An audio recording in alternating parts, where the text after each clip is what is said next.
on vaikeaa tässä joukkuekilpailussa. Mutta sitten Permannolle Kataliina Ponor.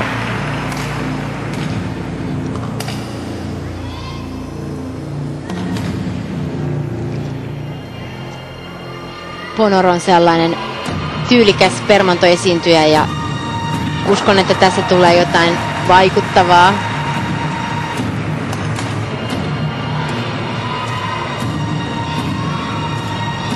Kaksi ja puoli kierrettä ja sieltä suuri voltti eteenpäin.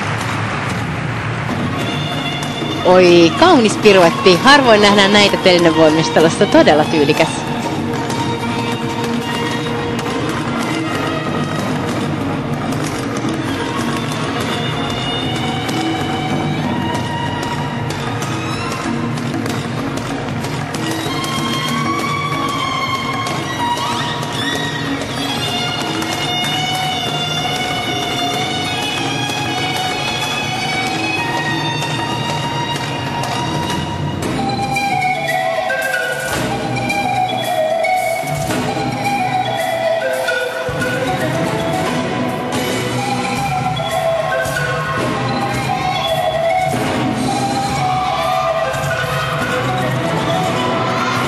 Ja kaksosvoltti taittaen.